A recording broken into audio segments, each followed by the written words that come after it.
नमस्कार. अंगणवाडी सेविकाताई मदतनीसताई तुमच्यासाठी एक धक्कादायक बातमी समोर आलेली आहे. बघा, एका अंगणवाडी सेविकाताईचा खून करण्यात आलेला आहे. घरगुती वादातून हा खून झाल्याचं समोर आलेलं आहे. बघा, अंगणवाडी सेविकाताई यांचा कोयत्याने गळा चिरून एक निर्घृण प्रकारे त्यांचा खून करण्यात आलेला आहे. संपूर्ण माहिती जाणून घेऊया. कोणत्या तालुक्यातील माहिती आहे, काय आहे अंगणवाडी सेविकाताई यांचं नाव, सर्व काही माहिती जाणून घेऊया आजच्या व्हिडिओमध्ये. नमस्कार, मी देवानंद गव्हांदे स्वागत करतो आपल्या लाडक्या यूट्यूब चॅनलमध्ये, ज्याचं नाव आहे टेक्निकल मराठाजी. या चॅनलवर जर तुम्ही नवीन असाल तर चॅनलला सबस्क्राईब करा, व्हिडिओला लाईक करा आणि शेअर करायला विसरू नका. चला तर आजच्या व्हिडिओला सुरुवात करूया. तर बघा ताईंनो, वैजापूर तालुक्यातील ही घटना आहे. घरगुती वादातून कोयत्याने गळा चिरून अंगणवाडी सेविकाचा तिच्या पोस्टमन पतीनेच खून केल्याची घटना तालुक्यातील राहेगाव येथे शनिवारी रात्री 12 वाजताच्या सुमारास घडली. अनिता चांगदेव सेलार, वय 55 असे मयत महिलेचे नाव आहे. तर बघा, या अंगणवाडी सेविकाताई मदतनीस यांचं नाव आहे अनिता चांगदेव सेलार आणि त्यांचं वय होतं 55 वर्ष. त्याचबरोबर रात्री 12 वाजताच्या सुमारास ही घटना घडलेली आहे. पोस्टमन असलेल्या पतीने त्यांना कोयत्याने वार करून, त्यांच्या गळ्यावर वार करून त्यांना मृत्युमुखी पाडलेला आहे. तर राहेगाव येथील चांगदेव सेलार, वय 59, हा पोस्टमन असून तो पंढरपूर येथून शनिवारी सायंकाळी आला. त्यानंतर पत्नी अनितासोबत जेवण करून ते दोघे त्यांच्या खोलीत झोपले. त्यांचा मुलगा प्रवीण हा बजाजनगर येथे गेल्याने बाजूच्या खोलीत त्यांची सून मीना आणि 3 मुले झोपली होती. रात्री 12 वाजताच्या सुमारास आरोपी चांगदेव याने पत्नीचा कोयत्याने गळा चिरून खून केला. यावेळी बाजूच्या खोलीतील सून मीना प्रवीण सेलार यांना आवाज आल्याने त्या जागी झाल्या. त्यांनी त्यांच्या खोलीत जाऊन पाहिले असता सासरे चांगदेव यांच्या हातात कोयता दिसला. तर त्यांची सासू अनिता या रक्ताच्या थारोळ्यात पडलेल्या दिसल्या. मीना यांना पाहता चांगदेव पळून गेला. मीना यांनी याबाबतची माहिती नातेवाईक आणि शेजाऱ्यांना दिली. त्यानंतर नातेवाईक व ग्रामस्थ जमा झाले असता अनिताचा भाऊ वाल्मिक अवारे यांनी रक्ताबंबाळ अवस्थेत अनिता यांना वैजापूर येथील उपजिल्हा रुग्णालयात आणले. तेथे तपासून डॉक्टरांनी त्यांना मयत घोषित केले. रविवारी दुपारी उत्तरीय तपासणीनंतर मृतदेह नातेवाईकांच्या ताब्यात देण्यात आला. फिर्याद देण्यास नातेवाईकांची टाळाटाळ.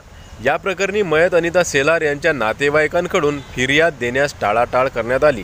त्यामुळे या प्रकरणी हवालदार किरण गोरे यांनी दिलेल्या फिर्यादीवरूनच चांगदेव सेलार यांच्या विरुद्ध वैजापूर पोलीस ठाण्यात खुनाचा गुन्हा दाखल करण्यात आला आहे. पुढील तपास फौजदार प्रवीण पाटील हे करत आहेत. मयत अनिता सेलार यांच्या पश्चात पती, 2 मुली, मुलगा असा परिवार आहे. आरोपीचा आत्महत्येचा प्रयत्न. पत्नीचा खून केल्यानंतर आरोपी चांगदेव सेलार याने स्वतःच्या शेतातील विहिरीत उडी घेऊन आत्महत्या करण्याचा प्रयत्न केला. रविवारी सकाळी नातेवाईक व ग्रामस्थांनी त्याचा शोध घेतला असता तो विहिरीत जिवंत आढळून आला. त्यानंतर नातेवाईक व ग्रामस्थांनी त्याला विहिरीतून बाहेर काढले असता तो पुन्हा तेथून पळून गेला.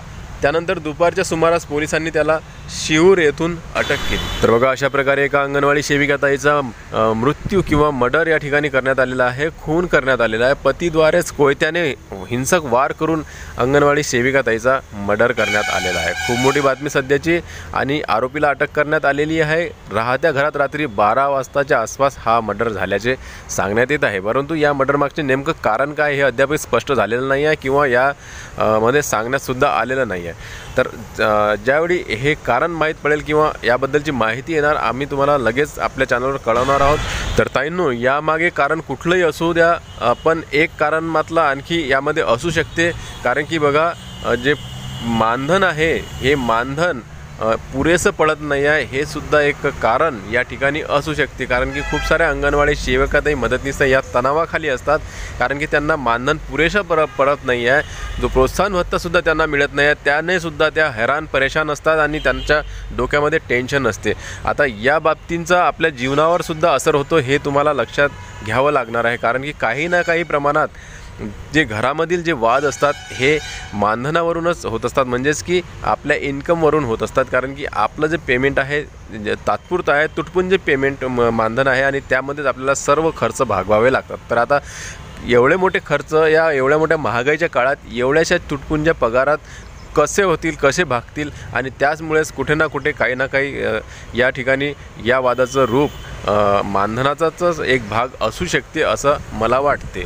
तर तुम्हाला काय वाटतं नक्की कमेंट्स करून सांगा आणि याकडे सरकारनं लक्ष द्यायला पाहिजे आणि म्हणून अंगणवाडी सेविकाताई मदतनीसताई यांच्या मानधनामध्ये आणखीन थोडी वाढ करून त्यांचं जीवन हे एक जगण्याजोगं आणि एक सुव्यवस्थित ताठमानेनं जगण्याजोगं त्यांचं जीवन झालं पाहिजे असं सरकारनं याकडे ध्यान दिलं पाहिजे। आता वारंवार अशा घटना होत आहेत, ही तर एक घटना झालीच आहे, परंतु या अगोदरही खूप साऱ्या अशा घटना घडलेल्या आहेत की अंगणवाडी सेविकाताई यांनी टेन्शन घेऊन त्या टेन्शनमध्ये राहत असतानाच त्यांना कधी ॲक्सिडेंट झालेला आहे, तर कधी हार्ट अटॅक्स आलेला आहेत किंवा आणखीनही तरी त्यांना काहीतरी येऊन त्यांचे मृत्यू झालेले आहेत। तर अशा प्रकारच्या घटनासुद्धा घडत आहेत। तर याचं नेमकं कारण आमच्या अंगणवाडी सेविकाताईंना मदतनीसताईंना असलेला अपुरा पगारच आहे।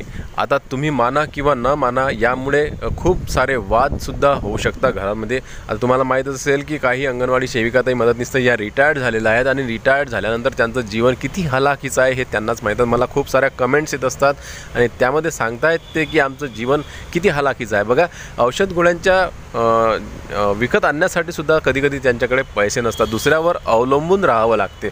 आणि बघा, घरातील वादसुद्धा या एका कारणामुळे होऊ शकतात। आणि बघा, टेन्शनमुळे बघा तुम्हाला पोषण ट्रॅकरची या कामं असतात किंवा अधिकाऱ्यांचे ज्या सूचना असतात ते सुद्धा तुम्हाला बघायचे असतात, लहान मुलांचं संगोपन सांभाळणं, इतरही प्रकारचे खूप सारे टेन्शन असतात, पोषण आहार बनवणे, तर खूप सारे टेन्शन अंगणवाडी सेविकाताई व मदतनीसताई यांना असतात आणि वेळोवेळी त्या या तणावामधून जात असतात आणि त्याचमुळे अशा प्रकारच्या घटना घडत असतात। काही ना कुठेतरी यामध्ये काही ना काही जे असते प्रॉब्लेम, ती एकतर पगार किंवा मानधन वाढीबद्दल आहे, अपुऱ्या मानधनाबद्दल आहे, त्याचबरोबर टेन्शनबद्दल आहे। तर म्हणजे काही अंगणवाडी सेविकाताई मदतनीसताई यांना हार्ट अटॅक्ससुद्धा येऊन गेलेले आहेत। काही घटना अशा घडलेल्या आहेत की त्यांचं लक्षच नव्हतं आणि त्यांचे ॲक्सिडेंट झाले, चालता चालता त्यांना कोणीतरी उडून दिलं किंवा एक प्रकारे ॲक्सिडेंट झाला।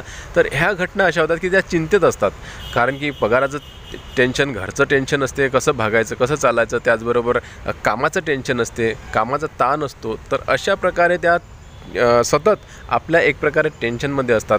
तर सरकारने याकडे लक्ष द्यायला पाहिजे आणि त्यांचं टेन्शन कमी करण्याचा प्रयत्न केला पाहिजे। काही ना काही मानधन त्यांना वाढवून दिलं पाहिजे, त्याचबरोबर कामाचा ताण आहे तो कमी करण्याचा प्रयत्न केला पाहिजे, जेणेकरून आमचे जे अंगणवाडी सेविकाताई मदतनीस आहेत ह्या सुखी जीवन जगू शकतील, ताठमानेनं जीवन जगू शकतील, कुणावर निर्भर राहायचं त्यांना काम पडणार नाही। तर अशा प्रकारे सरकारनं त्यांचं जे पेन्शन हे लागू करायला पाहिजे किंवा मग त्यांना जे मानधनवाढ आहे हे सुद्धा तरी करायला पाहिजे, जोपर्यंत की शासकीय नियमित कर्मचारी त्यांना बनवत नाही तोपर्यंत।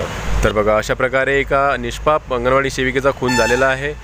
तुम्हाला काय वाटतं नक्की कमेंट्स करा। भेटूया पुन्हा नवीन एका व्हिडिओमध्ये, तोपर्यंत जय महाराष्ट्र।